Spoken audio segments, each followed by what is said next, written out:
தலைநகரிலேயே தஞ்சம் தேடி வந்த ஒரு குடும்பத்தையே வேறு எடுத்து ஒன்றும் இல்லாமல் பண்ணிட்டாங்கல்ல. இப்போ இவங்களை விடலாமா?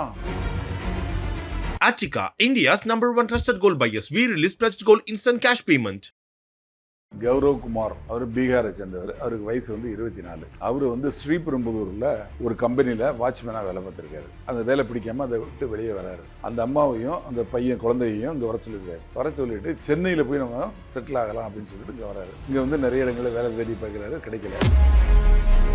உடனே இவர் என்ன பண்றாரு, ஸ்ரீபெரும்புதூர்ல இவர் கூட வேலை பார்த்தவர் சிக்கந்தர்னு ஒருத்தர், அவரும் பீகார்காரர். அவருக்கு ஃபோன் பண்றாரு. அப்போ அவர் சொல்றாரு, இங்க தரமணியில வேதியியல் பாலிடெக்னிக்னு ஒரு பாலிடெக்னிக் இருக்கு, அதுல கன்ஸ்ட்ரக்ஷன் ஒர்க் நடந்துட்டு இருக்கு. நான் அதுல வாட்ச்மேனா இருக்கிறேன், நீ வேணா இங்க தங்கிக்கோ. தங்கினதுக்கு அப்புறம் இவன் பாக்குறான், அவர் ஒய்ஃபை பாக்குறான். பார்த்தோன்னா அவர் ஒய்ஃப் மேலே இவனுக்கு ஆசை இருக்கு. அவனோட ஃப்ரெண்ட் சர்க்கிள் அவன் எல்லாருமே பீகார்காரங்க சேர்ந்து தண்ணி அடிக்கிறாங்க. போதை ஏறு தலைக்கு ஏறுது. அவன் முகத்தை அடிச்சு உடைச்சி சிக்கிறாங்க. அப்புறம் இந்த பெண் மயக்கம் போட்ட பொண்ணுகிட்ட போய் பாலியல் முயற்சி பண்ணுறாங்க. அப்பாவும் அடிபட்டு கிடக்கிறாரு, அம்மாவும் பேச்சு மூச்சு இல்லை, ஒவ்வொன்றும் கத்துது. நீ கத்தவாசி இருந்து அந்த குழந்தைய தூக்கி அடிக்கிறாங்க. ஆக 3 அந்த குழந்தையோட எடுத்து போய் தரமணி ரயில்வே ஸ்டேஷன் பக்கத்தில் கீழே ஆமாம் அந்த கூவத்தை ஒட்டி விட அந்த இடத்துல விட்டு போடுறாங்க. இந்த பெண்ணோட கோணியில் கட்டி அங்கே இருக்கிற குப்பை தொட்டியில் கொண்டு போடுறாங்க. இறந்து போன சௌரவ்குமாரோட பாடியை சாக்கு முட்டையில் கட்டி ஒரு 2 வீலரில் வச்சு எடுத்துட்டு போகிறாங்க. எடுத்துகிட்டு போகையில் அடையாறு இந்திரா நகர் 1வது தெரு அந்த தெருவில் போகையில் இந்த விழுந்துருக்கு. இதை பப்ளிக் பார்க்குறாங்க. பார்த்துட்டு போலீஸுக்கு தகவல் சொல்லுவாங்க. என்னன்னா அந்த பெண்ணோட பாடியை கொண்டு ஒரு குப்பை தொட்டியில் போட்டாங்க இல்லையா, அந்த குப்பை தொட்டியில இருந்து குப்பையை வாரிட்டு போகுது ஒரு எந்திரம் வருமே, ஒரு லாரி, அதுல போட்டு பள்ளிக்கரணையில டம்பிங் யார்டு இருக்கு, அந்த டம்பிங் யார்டுக்கு போயிடுச்சு. அதனால அந்த இடத்துல இந்த பாடி எங்க போச்சு அப்படிங்கிறது தெரியல. 2 நாளா காவல்துறை ஆமா அங்க ஃபுல்லா ஜேசிபி வச்சு தோண்டி கிளறி எல்லாம் பார்த்துட்டு இருக்காங்க. இது வரைக்கும் அந்த பாடி கிடைக்கல. ஒரு செக்யூரிட்டியா வேலை செய்யறாங்க ஒரு காலேஜ்ல. அப்ப அங்க படிக்கிற அந்த பசங்களுக்கு என்ன சார் பாதுகாப்பு இருக்கும்? இவங்க என்ன வேணா பண்ணுவாங்க இல்லைங்களா சார்? அதாவது இவங்களை முதல்ல இவங்க யார், எங்கிருந்து வராங்க, இவனோட பின்னணி என்ன, இதெல்லாம் நம்ம நிச்சயமா நம்மகிட்ட இருந்தால் தான் இதில் தடுக்க முடியும். இதை ஒழுங்குமுறைப்படுத்தலை.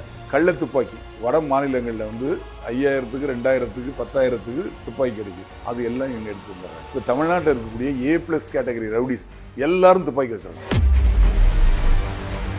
இந்த வழக்கில் இந்த 3 பேருக்கும் 3 பேருக்கு அந்த 5 பேரோ இந்த விசாரணையில் நிறைய பேர் எல்லாருக்கும் கூடிய விரைவில் நீதிமன்றம் மூலமா கோர்ட் மூலமா இவங்களுக்கு தூக்கு தண்டனை வாங்கி கொடுக்கும்.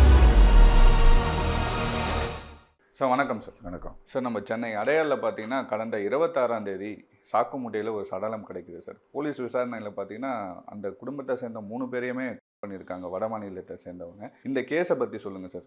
அதாவது கௌரவ் குமார் அவர் பீகாரை சேர்ந்தவர். அவருக்கு வயசு 24. அவர் ஸ்ரீபெரும்புதூரில் ஒரு கம்பெனியில் வாட்ச்மேனாக வேலை பார்த்துருக்காரு. அவருக்கு கல்யாணம் ஆகி ஒரு 2 வயசில் ஒரு குழந்தை இருக்குது, பையன்.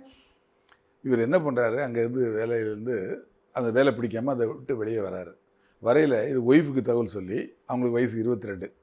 அந்த அம்மாவையும் அந்த பையன் குழந்தையையும் இங்கே வர சொல்லியிருக்காரு. வர சொல்லிவிட்டு சென்னையில் போய் நம்ம செட்டில் ஆகலாம் அப்படின்னு சொல்லிட்டு இங்கே வராரு. இங்கே நிறைய இடங்களில் வேலை தேடி பார்க்குறாரு, கிடைக்கல. அவருக்கு தெரிஞ்ச கிருஷ்ணகுமார்னு ஒருத்தர் 60 வயசு உள்ளவர், அவரும் பீகாரை சேர்ந்தவர். அவர் அடையாறில் ஒரு துணிக்கடையில் வேலை செய்கிறார். அவரை போய் பார்க்குறாரு. இது மாதிரி எனக்கு வேலை வேணும், ஒய்ஃப் எல்லாம் வரவழைச்சிட்டேன், ஒய்ஃபு நான் குழந்தை 3 பேர் இருக்கிறோம். அவர் என்ன பண்ணுறாரு, இந்த மாதிரி வட இந்தியாவிலேருந்து வரக்கூடியவங்களுக்கு அவங்க பகுதியை சேர்ந்தவங்களுக்கு வேலை வாங்கி கொடுக்கக்கூடிய ஒரு நபர்கிட்ட கூட்டு போகிறாரு. வேலை வாங்கி தரேன், 10 நாள் ஆகும் அப்படின்னு சொல்கிறாரு. அது வரைக்கும் எங்கேயாவது தங்கிடு அப்படிங்கிறாரு. உடனே இவர் என்ன பண்ணுறாரு, ஸ்ரீபெரும்புதூரில் இவர் கூட வேலை பார்த்தவர் சிக்கந்தர்னு ஒருத்தர், அவரும் பீகார்காரர். அவர் நம்பர் இவர்கிட்ட இருக்குது. அவருக்கு ஃபோன் பண்ணுறாரு. இது மாதிரி சமாச்சாரம், நான் வந்துட்டேன், வேலைக்கு தேடினப்போ ஒரு 10 நாள் ஆகுங்கிறாங்க, அது வரைக்கும் எங்கே தங்குன்னு எனக்கு தெரியல, நீ எங்கேயாவது வேலை தெரிஞ்சால் எனக்கு சேர்த்து விட அப்படிங்கிறார். அப்போ அவர் சொல்கிறாரு, இங்கே தரமணியில் வேதியியல் பாலிடெக்னிக்னு ஒரு பாலிடெக்னிக் இருக்குது, அதில் கன்ஸ்ட்ரக்ஷன் ஒர்க் நடந்துட்டு இருக்கு, நான் அதில் வாட்ச்மேனாக இருக்கிறேன், நீ வேணா இங்கே தங்கிக்கோ, என் கூட உன் ஒய்ஃபு குழந்தையோட தங்கிக்கோ, இங்கே வேலைக்கு ட்ரை பண்ணுவோம், கிடச்சுன்னா பாரு, இல்லைன்னா 10 நாள் கழிச்சு கிடைக்கிற, அது வரைக்கும் நீங்கள் இங்கே தங்கிக்கோ அப்படிங்கிறான். சரின்னு அவன் இவங்க தங்கிடுறான். தங்கினதுக்கப்புறம் இவன் பார்க்குறான், அவர் ஒய்ஃபை பார்க்குறான். பார்த்தோன்னா அவர் ஒய்ஃப் மேலே இவனுக்கு ஆசை வந்துடுது. 23ஆம் தேதி என்ன பண்ணுறான், இவன் யார், சிக்கந்தர், அவனோட ஃப்ரெண்ட் சர்க்கிள் அவன் எல்லாருமே பீகார்காரனுங்க, ஒரு 5 பேர் சேர்ந்து தண்ணி அடிக்கிறாங்க. போதை ஏறு தலைக்கு ஏறுது. ஏறினோடனே என்ன பேசுவானுங்க, அந்த பொண்ணை பார்த்தா நல்லா இருக்குது, வாங்கடா போகலாம் அப்படின்னு சொல்லி இங்கே வரானுங்க. வந்து இந்த பொண்ணுகிட்ட போய் தவறாக நடக்க பிடிச்சி கையை பிடிச்சி எடுக்கிறானுங்க. அந்த பொண்ணு கத்துறாங்க. கத்துனோன்னா புருஷக்காரன் வந்து வந்துச்சு வரான். அந்த பொண்ணை அடிச்சிடறானுங்க. அங்கே இருக்க ஒரு ராடை எடுத்து அது மயக்கம் போட்டு கீழே விழுந்துடுறாங்க. விழுந்த உடனே அவங்க வீட்டுக்காரனை அவன் வந்து நீ கூட பிறந்த கூட இருக்கிற நண்பனே இப்படி பண்ணுறியா, உன் நண்பர்களை கூட்டு வந்துன்னு சொல்லி அவன் கேட்டு தகராறு பண்ணி பிரச்சனையாது. அவன் முகத்தை அடித்து உடைச்சி செத்துடுறாங்க. ஸ்பாட்லேயே அவன் இறந்து போயிடுறான். அப்புறம் இந்த பெண் மயக்கம் போட்ட பொண்ணுகிட்ட போய் பாலியல் முயற்சி பண்ணுறாங்க. அந்த பொண்ணு அந்த முயற்சியில் இறந்தே போகுது. அந்த பொண்ணையும் இறந்து போனதுக்கப்புறம் அந்த குழந்தை 2 வயசு குழந்தை இருந்து அது கத்திக்கிட்டு இருக்கு. அப்பாவும் அடிபட்டு கிடக்கிறாரு, அம்மாவும் பேச்சு மூச்சில் அது ஒவ்வொன்றும் கத்துது. நீ கத்தவாசி இருந்துச்சுன்னா அந்த குழந்தைய தூக்கி அடிக்கிறாங்க. சோறில் அடித்து ஆக 3 கணவன் மனைவி மகன் குழந்தை 3 வரைக்கும் கொண்டாங்க. பட்டு அப்புறம் தான் யோசிக்கிறாங்க, ஆஹா என்ன பண்ணணும் அப்படின்னு. அப்புறம் இவங்களாம் சேர்ந்து ஒரு ஐடியா பண்ணுறானுங்க. ஒவ்வொரு பிணத்தையும் ஒவ்வொரு சாக்கு மூட்டையில் கட்டி டிஃப்ரெண்ட் பிளேசஸில் கொண்டு போட்டுடலாம். அப்போ வந்து போலீஸ் கண்டுபிடிக்க முடியாது. அங்கே ஏதோ நடந்து இங்கே ஏதோ நடந்து இங்கே நடந்து அப்படின்னு ஐடியா பண்ணி என்ன பண்ணுறாங்க, 3 சாக்கில் கட்டுறானுங்க தனித்தனியாக. அந்த குழந்தையோட எடுத்துகிட்டு போய் தரமணி ரயில்வே ஸ்டேஷன் பக்கத்தில் அது கீழே ஆமாம் அந்த கூவத்தை ஒட்டி உள்ள அந்த இடத்துல கொண்டு போட்டுறாங்க. இந்த பெண்ணோட கொடியில் கட்டி அங்கே இருக்கிற குப்பை தொட்டியில் கொண்டு போடுறாங்க. இந்த இறந்து போன சௌரகுமாரோட பாடியை சாக்கு மூட்டையில் கட்டி ஒரு 2 வீலரில் வச்சு எடுத்துகிட்டு போகிறாங்க. என்ன ஐடியாவோட போகிறாங்க அப்படின்னா, அடையாறு முகத்துவாரம், அடையாறு போய் கடலில் கலக்கக்கூடிய இடம் இருக்கு இல்லையா, அந்த இடத்துல கொண்டு போடணும். அப்படி கடலுக்கு போயிடும் அப்படின்னு தூக்கிட்டு போகிறாங்க. இவங்க எல்லாம் பிளான் பண்ணி பக்கா பிளான் பண்ணி நைட்டு முழுக்க உட்காந்து பிளான் பண்ணுறானுங்க. அந்த இடத்துல இந்த ரத்தத்தெல்லாம் அழிக்கிறானுங்க. பக்காவை பிளான் பண்ணிட்டு இந்த இது எடுத்துகிட்டு போகிறாங்க. எடுத்துகிட்டு போகையில் அடையாறு இந்திரா நகர் 1வது தெரு அந்த தெருவில் போகையில் இந்த கீழே விழுந்துருது. இது சௌரகுமாரோட வச்சிருந்த கவுனி மட்டும் கீழே விழுந்தது. ஓரமாக விழுந்த உடனே பார்க்குறான், அப்படி இருக்கட்டும் அப்படின்னு சொல்லி அப்படி போயிடுறாங்க. அடுத்த நாள் காலையில் ஒரு மூட்டை இருக்குது, அந்த மூட்டையிலேருந்து ரத்தம் வந்துக்கிட்டு இருக்குது. இதை பப்ளிக் பார்க்குறாங்க. பார்த்துட்டு போலீஸுக்கு தகவல் சொல்கிறாங்க. உடனே 100க்கு ஃபோன் பண்ணி 100லேருந்து அந்த லோக்கல் போலீஸ் ஸ்டேஷன் சொல்லி லோக்கல் போலீஸ் வராங்க. வந்து பார்த்து அதை ஓப்பன் பண்ணால் உள்ள பாடி இருக்குது. பார்த்தா அந்த முகத்தை பார்த்தா இவன் வந்து நார்த் இந்தியன் பார்த்தோன்னே தெரியுது. அப்போ இங்கே இறந்து போனோன்னா அந்த இடத்துல சிசிடிவி பக்கத்தில் எங்கே இருக்குன்னு பார்க்குறாங்க. அந்த சிசிடிவி வந்து பாடியை வந்து போஸ்ட்மார்ட்டத்துக்கு அனுப்பிச்சி விட்டு சிசிடிவி வந்து ஃபுட்டேஜ் எடுத்து பார்க்குறாங்க. பார்த்தாச்சுன்னா 2 பேர் ஒரு பைக்கில் இந்த மூட்டையை தூக்கிட்டு வராங்க. இந்த இடத்துல வந்தோன்னா மூட்டையை போட்டுறாங்க. அப்போ அந்த வண்டி நம்பரை பார்க்குறாங்க. அந்த வண்டியிலேருந்து ஃபோல்டர் அட்ரஸ் எடுக்காங்க ஓனர். அவனை போய் பிடிக்கிறாங்க. பாக்கெட்ல இருந்த ஒரு பேப்பர்ல வந்து இந்த தரமணியோட அட்ரஸ் இருந்திருக்கு. அப்புறம் அந்த இவனையும் பிடிச்சிட்டாங்க. இந்த சிக்கந்தருங்க தான் மெயின். அந்த சிக்கந்தரையும் பிடிச்சிட்டாங்க. அவங்க கூட இருக்கிறவங்க பிடிச்சிட்டாங்க.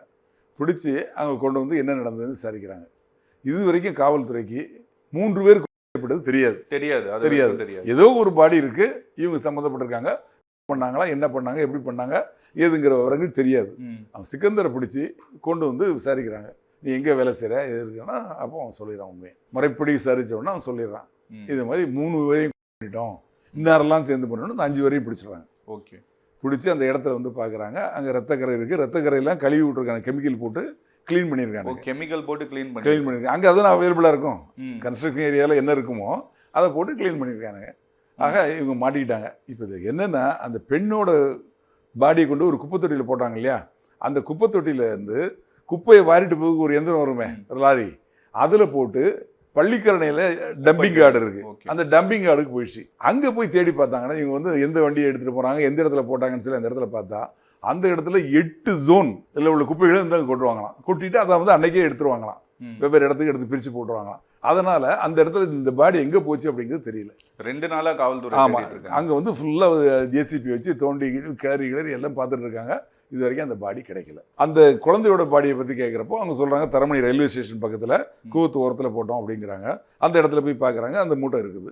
எடுத்து ஓப்பன் பண்ணி பார்த்தா குழந்தை இருக்குது. அது குழந்தை பாடி கிடச்சிருச்சு. அதையும் போஸ்ட்மார்ட்டத்துக்கு அனுப்பிச்சிட்டாங்க. இப்போ அந்த பெண்ணோட பாடி மட்டும் கிடைக்கல.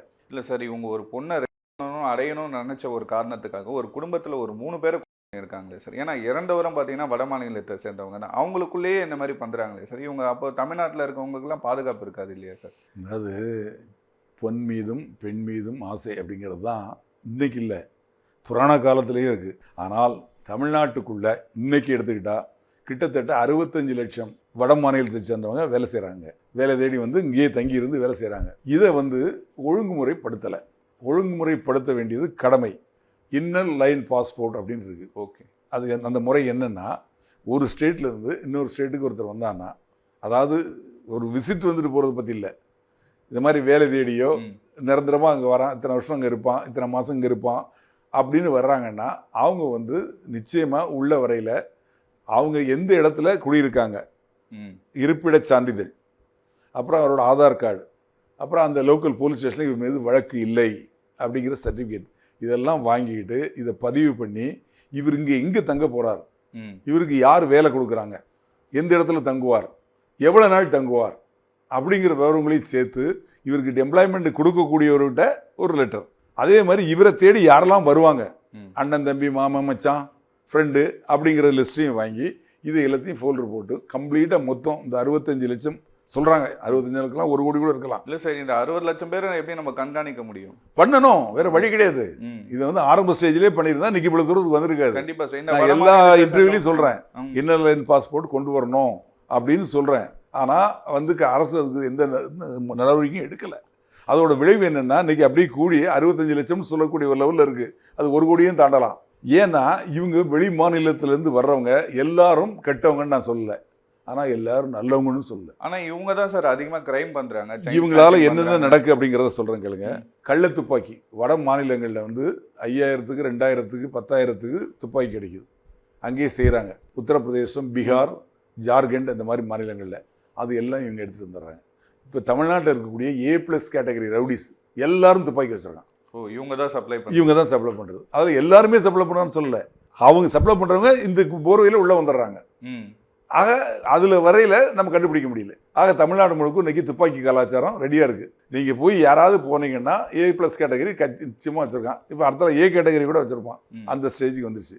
ரெண்டாவது வேலை தேடி வராங்க. வேலை தேடி வர்றவங்களில் இயக்கத்தை சேர்ந்த சிலரும் வந்துடுறாங்க. அவங்கள அங்கேருந்து அந்த போலீஸ் வந்து இங்கேருந்து பிடிச்சிட்டு போகிறாங்க. அதை மாதிரி நடக்குது. அதே மாதிரி அம்பத்தூரில் கடந்த வருஷம் ஆயுத பூஜை கொண்டாடினாங்க. ஒரு கம்பெனியில் வட மாநிலத்தை சேர்ந்தவங்க தான் மொத்தமாக இருக்காங்க. ஆயுத பூஜை கொண்டாடல தண்ணி அடிச்சுட்டு அவங்களுக்குள்ள சண்டை போடுறாங்க. இது வந்து 100க்கு கால் வந்து 2 காவலர்கள் பீட் காவலர்கள் போகிறாங்க. போன காவலர்களை அடித்து விரட்டுறான். காவலர்களுக்கு காயம், அவங்க வண்டி அடித்து நொறுக்குறான். ஆக காவலர்கள் வந்து அடி வாங்கிட்டு தான் தப்பிச்சு வந்தாங்க. அதுக்கப்புறம் வேறு ஸ்ட்ரென்த் எடுத்துகிட்டு போய் தான் அவங்கள அரெஸ்ட் பண்ணுவாங்க. இல்லை சார், ஒரு செக்யூரிட்டியாக வேலை செய்கிறாங்க ஒரு காலேஜில். அப்போ அங்கே படிக்கிற அந்த பசங்களுக்கு என்ன சார் பாதுகாப்பு இருக்கும்? இவங்க என்ன வேணால் பண்ணுவாங்க இல்லையா சார்? அதாவது இவங்களை வந்து முதல்ல இவங்க யார், எங்கேருந்து வராங்க, இவனோட பின்னணி என்ன, இதெல்லாம் நம்ம வந்து நிச்சயமாக நம்மகிட்ட இருந்தால் தான் இதில் தடுக்க முடியும். ஒன்றுமே இல்லாமல் தரவுகளே இல்லாமல் யாரோ வரான், ட்ரெயினில் வந்துகிட்டே இருக்கிறான், ஒரு நாளைக்கு போயிட்டே இருக்கிறான். பார்த்தீங்கன்னா அவ்வளோ பேர் வராங்க. தமிழ்நாட்டில் இப்போ இது தலைநகர், கிராமப்புறத்தில் நிறைய பேர் இருக்கான். அவன் எங்கேருந்து வந்தான், எப்படி வந்தான், எதுவும் தெரியாது.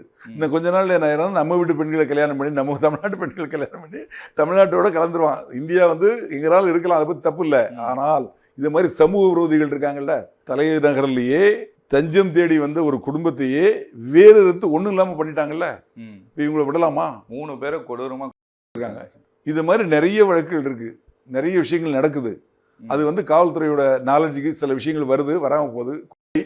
கொள்ளை இது மாதிரி இருந்தால் வருது. அதுக்கு கீழே நடக்கக்கூடிய அடிச்சு பிடிக்கிட்டு போகிறது, திருட்டு போகிறது, இது மாதிரி நிறைய இருக்குது. எனக்கு என்ன சந்தேகம்னா, இவங்க 3 பேரை கரெக்டாக பிளான் பண்ணி 3 சாக்கு முட்டையில் கட்டிட்டு 3 இடங்களை போட்டிருக்காங்களே சார். இது வந்து இவங்க கரெக்டாக பிளான் பண்ணுறாங்கன்னா இவங்க இதுக்கு முன்னாடி இந்த மாதிரி பண்ணியிருக்க வாய்ப்பு இருக்குது. விசாரிச்சா தெரியும் இவனோட பின்னணி என்ன, எங்கேருந்து வந்தான், இவன் பேரில் என்ன வழக்கு இருக்குது, இவன் சொந்த ஊர் இது, இதுக்கு முன்னாடி எங்கே வேலை பார்த்தான், இது எல்லாத்தையுமே விசாரிப்பாங்க. காவல்துறை விசாரணையில் தெரிய வரும். ஆனால் இது தெரிஞ்சு கண்டுபிடிக்க விட முன்னாடி நடக்காமே தடுக்கிறது தான் நமக்கு நல்லது. இந்த வழக்கில் இந்த 3 பேருக்கும் 3 பேரை அந்த 5 பேரோ இந்த விசாரணையில் நிறைய பேர் தெரியும். எல்லாருக்கும் கூடிய விரைவில் நீதிமன்றம் மூலமா கோர்ட் மூலமா இவங்களுக்கு தூக்கு தண்டனை வாங்கி கொடுக்கணும். அதுக்கு காவல்துறை வந்து உடனடியாக நடவடிக்கை எடுக்கும். ஒரு இடத்துல வேறான்னா அந்த இடத்தோட டோப்போகிராஃபின்னு சொல்லுவாங்க. எந்த இடத்துல என்ன இருக்கு, என்ன நடக்குது, இந்த இடத்துல போனால் நம்ம தப்பிக்கலாம், எப்படி பண்ணால் தப்பிச்சுக்கலாம் அப்படிங்கிற விவரங்களை அவன் தெரிஞ்சுக்கிறான். இந்த ஆள் நடமாட்டம் இல்லாத ஏரியாலாம் எந்த இடத்துல ஆள் நடமாட்டம் இருக்கும், எந்த இடத்துல ஆள் நடமாட்டம் இருக்காது, எந்த இடத்துல போனால் நமக்கு வந்து பிரச்சனை இருக்காது, எல்லா விவரத்தையும் அவன் கற்றுக்கிறான். முதல்ல ஆக கிரிமினல் அவன் அதுதான் பண்ணுவான். முதல்ல ஒரு கிரிமினலோட இது என்னென்னா, ஒரு கிரைம் பண்ண போகிறான்னா முதல்ல அவன் என்ன பார்ப்பான்னா, அந்த இடம் எங்கே இருக்குது, அதை சுற்றி என்ன இருக்குது, யார் இருக்காங்க, நமக்கு அதனால் என்ன பிரச்சனை வரும், இதில் ஒரு பிரச்சனை வந்தால் எப்படி எஸ்கேப் ஆகுது, இதெல்லாம் திட்டமிட்டு தான் அவன் செய்வான். இவங்களை பார்த்தா எதாச்சியாக பண்ண மாதிரி தெரியல, அது மாதிரி தெரியல, விசாரணையில் தெரிய வரும். இப்போ இந்த தனிப்படை போலீஸார் வந்து அந்த அரெஸ்ட் பண்ண அவங்களை வந்து சம்பவ இடத்துக்கு கூட்டிகிட்டு போயிட்டு எப்படி நீங்க என்ன நடந்ததுன்ற பத்தி எல்லாம் கேட்பாங்களா சார்? ஆமாம், நிச்சயமாக கேட்பாங்க. அந்த இடத்துக்கு கூட்டு போய் எப்படி நடந்தது, ஏது நடந்தது, என்னங்கிற விவரங்களை கேட்பாங்க. அதில் யார் எங்கே இருந்தாங்க, இவர் எங்கே தூங்கிட்டு இருந்தார், அவங்க வீட்டுக்காரர், இந்த பெண்ணிட்டு என்ன பண்ணாங்க, குழந்தை எங்கே இருந்தது, எந்த இடத்துல குழந்தைய அடித்தாங்க, குழந்தையோட ரத்தம் அந்த இடத்துல பட்டிருக்கா, அந்த சுகத்தில் எல்லாத்தையும் கம்ப்ளீட்டாக சயின்டிஃபிக்கலாக பார்ப்பாங்க. சிசிடிவி ஃபுட்டேஜ் இருக்கு இல்லையா, அது மட்டும் இல்லை, இவங்க ஃபோன் வச்சுருந்தாங்கல்ல, இந்த ஃபோனோட லொக்கேஷன் சிடிஆர்னு சொல்லுவாங்க, கால் டீட்டெயில்ஸ் ரெக்கார்டு, அந்த ரெக்கார்டெலாம் எடுப்பாங்க. அந்த அக்யூஸ்டோட ரெக்கார்டும் எடுப்பாங்க. அதுவும் இதுவும் ஒரே இடத்துல, அந்த கொலை நடந்த இடத்துல ஒரே இடத்துல இருந்திருக்கு அப்படின்னா இவங்க தான் பண்ணியிருக்காங்க அப்படிங்கிறதுக்கு அதெல்லாம் ப்ரூஃப், சயின்டிஃபிக் எவிடன்ஸ். ஓகே, இந்த போஸ்ட்மார்ட்டம் இதை வந்து பார்த்த சாட்சிகள் கிடையாது. ஓகே, இந்த கொலை பொறுத்தவரை சாட்சிகள் கிடையாது. நம்ம ஊர் சட்டம் என்ன சொல்லுதுன்னா, 1000 குற்றவாளிகள் தப்பிக்கலாம், ஒரு நிரபராதி தண்டிக்கப்படக்கூடாது அப்படின்னு. இப்போ 3 பண்ணிட்டு பார்த்த சாட்சியே இல்லைன்னு சொல்லிட்டு தப்பிச்சு போயிடக்கூடாதுல்ல. சயின்டிஃபிக் எவிடன்ஸ் இருந்தாலும் அதை ஏற்றுக்கணும் கோர்ட்டு. இப்போ அந்த பொண்ணை வந்து பண்ணியிருக்காங்களா சார்? அது வந்து போஸ்ட்மார்ட்டம் தான் தெரியும். அந்த பாடியே கிடைக்கலையே, பாடி கிடைச்சாதான் அந்த பெண்ணு வந்து செய்யப்பட்டிருக்காங்களா இல்லையாங்கிறது தெரிய வரும். மொத்தமா இந்த வந்து நிறைய பேர் சம்மந்தப்பட்டிருக்கதா சொல்றாங்களே சார். 5 பேர் இது வரைக்கும் கைது பண்ணியிருக்காங்க. இப்போ இவங்களை விசாரிக்கல வேற யாரும் சம்மந்தப்பட்டிருக்காங்களா அப்படிங்கிறதையும் பார்ப்பாங்க. என்ன தண்டனை கொடுப்பாங்க? எங்க வந்து இவங்க இந்த கோணியை எடுத்தாங்க, எப்படி எடுத்து தூக்கிட்டு போனாங்க, எந்த ஆயுதத்தால் அடிச்சாங்க, அந்த ஆயுதத்தில் ரத்தக்கரை இருக்கா, இது எல்லாத்தையும் பார்ப்பாங்க. தண்டனை வந்து இந்த பொறுத்தவரை இந்த 3 பேர் ஒரு குடும்பத்தையே இது பண்ணியிருக்காங்க, தான் கொடுக்கணும் உங்களுக்கு. அப்போதான் உங்களுக்கு இந்த பயம். ஆமாம், இது அந்த மாதிரி ஒரு கடுமையான தண்டனை கொடுத்தால்தான் இது மாதிரி அடுத்த தவறு செய்யக்கூடியவன் யோசிப்பான். ஆல்ரெடி இந்த வட மாநிலத்தை சேர்ந்தவங்க வந்து நிறைய கொள்ளை சம்பவங்கள் எல்லாம் ஈடுபடுறாங்க சார். இதுக்கப்புறம் நம்ம தமிழ்நாட்டு மக்கள் தான் கொஞ்சம் எச்சரிக்கையாக இருக்கணுமா சார்? நிச்சயமா இதை பார்க்கக்கூடிய நேயர்களே, நீங்கள் வந்து கேர்ஃபுல்லாக இருங்க. மயிலாப்பூரில் 2 வருஷத்துக்கு முன்னாடி நடந்தது. அவங்க வீட்டில் வாட்ச்மேன் வேலை செஞ்சுட்டு இருக்கார் ஒரு வயசானவர். அவர் தன்னோட பையனையும் இங்கே கூட்டு வந்து வச்சுருக்காரு. இவங்களுக்கு ஒரு தோட்டம் வந்து ஈசிஆரில் இருக்குது. அந்த தோட்டத்தில் தான் தாத்தா அந்த வயசானவரை வந்து வாட்ச்மேனாக இருக்கார். அவர் பையன் வந்து இவங்க வீட்டில் மயிலாப்பூரில் அவங்க வீட்டில் வாட்ச்மேன் மாதிரி இருக்கார். காரும் ஓட்டுவார் அவங்க காரை. இங்கே கணவன் மனைவி மட்டும்தாங்க இருக்காங்க, வெளிநாட்டில் இருக்காங்க குழந்தைகள்லாம். அப்போது கணவன் வந்து மனைவி வந்து ஏர்போர்ட்டில் வராங்க ஃப்ளைட்டில், அதை கூப்பிட்றதுக்காக போகிறாரு. போகையில் இந்த பையன் தான் வண்டியை ஓட்டிட்டு போகிறான். யார்? இந்த பையன் வாட்ச்மேனாக இருக்காங்களா, அவன் தான். அப்போ இவர் ஒரு ஃப்ரெண்டுக்கிட்ட பேசுகிறார். பேசையில் இது மாதிரி சமாச்சாரம், நான் அதை கொடுத்துட்டேன், அந்த இடத்த அது இத்தனை கோடிக்கு கொடுத்தேன், 15 கோடிக்கு கொடுத்தேன் அப்படின்னு சொல்கிறாரு. எப்போ கொடுத்தீங்க? இப்போ தான் கொடுத்தேன்னா, கேஷ்லாம் நான் தான் வச்சுருக்கேன் அப்படின்னு யார்கிட்டையோ பேசிட்டு வராரு. அது உண்மையோ பொய்யோ இவர் ஒரு கதையை சொல்கிறாரு. அதான் அவன் கேட்குறான். கேட்டுட்டு அங்கே வீட்டில் காசு இருக்குது அப்படின்னு, அவன் 15 கோடி இருக்குது, கேஷ் இருக்குன்னு தெரிஞ்சுக்கிறான். அதுக்கப்புறம் ஏரோட்ராமில் போய் ஃப்ளைட்டில் இருந்து அந்த அம்மாவை கூட்டிகிட்டு வராங்க. வரையில் கேட்குறாங்கல்ல, நகையெல்லாம் எடுத்துகிட்டு வந்துட்டியா அப்படின்னு. பத்திரமா இருக்கு, பையில் தான் இருக்குது அப்படிங்கிறாங்க அந்த அம்மா. அதையும் கேட்டுக்கிறான் ரிட்டன் வரையில். வந்து அவங்கள இறக்கி விட்டோன்னா அவங்க மேலே வீட்டுக்குள்ளே போயிட்டாங்க. இவன் கீழே இவனுக்கு ரூம் கொடுத்துருக்காங்க, அங்கே தங்கியிருக்கான். அப்போ யோசிச்சு பார்க்குறான், 15 கோடி பணம் இருக்குது, நகையும் இருக்குது, நம்ம என்ன பண்ணலாம் அப்படின்னு யோசனை பண்ணி நைட்டு அவங்க வீட்டுக்குள்ளே போய் 2 பேரையும் கூட்டிக்கிறான். அவங்க பாடியை எடுத்து காரில் போட்டுட்டு நேராக போய் தோட்டத்துக்கு போகிறான். அந்த தோட்டத்தில் இவங்க அப்பா வந்து ஊருக்கு போயிருக்காரு, அதனால் காலியாக இருக்குது. அந்த தோட்டத்தில் குழி தோண்டி 2 பாடியும் புதைச்சிட்டு இந்த கார்லேயே கிளம்பிட்டான். அந்த வீட்டுக்குள்ளே தேடி பார்க்குறான். அந்த அளவுக்கு பெருசாக காசும் இல்லை, ஆனால் நகைகள் இருக்குது. எடுத்துகிட்டு காரில் கிளம்பிட்டான்.